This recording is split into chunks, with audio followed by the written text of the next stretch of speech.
Laverne, he, him, and I'm a group facilitator for the first responder, frontline worker peer support groups. And I'm actually the group leader here in Grand Prairie.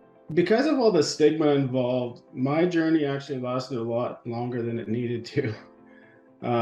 In 2017, I started experiencing what I thought was burnout, but was actually an occupational stress injury.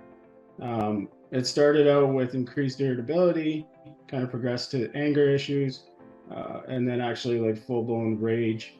Took time off, didn't help because I wasn't dealing with the issue. And a few months later, I experienced a major depressive episode that lasted for a few months. And because I stigmatized it, I was self-stigmatizing it, and I was lying to myself about how bad it was. And then I was concerned about the stigma that others would kind of apply to me if I came forward. We're taught that being strong equals silence in some ways. And we all go through something, but we have this, it's ingrained in us to be quiet about it and be silent. We can't talk about it. And that's what's killing us.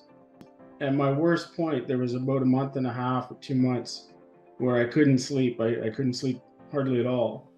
And my daughter was 3 years old at the time. And during the night, I'd be sleeping there, or I'd be laying in bed, and I would be thinking about ending my life because I didn't believe that there was any other option. And my daughter would wake up in the middle of the night, and she would come and she would cuddle in with me, and she'd fall asleep. And as I would lay there and listen to her breathing and feel her beside me, I realized that I couldn't do it. But yet I didn't see an end in sight.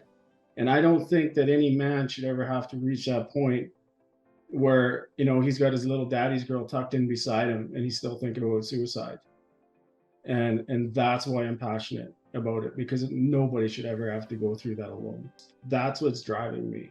When you have someone that stands up and says, this happened to me, this is where it took me. And people can look at you and be like, oh, well, that's, I guess it's not that big of a thing, right? And when you speak openly about it, it gives those other people permission. You're not alone. There's many other people out there that are struggling too. And my advice would be to talk to someone. There is a lot of help out there. There's a lot of resources out there. And talk to somebody and know that you are not alone.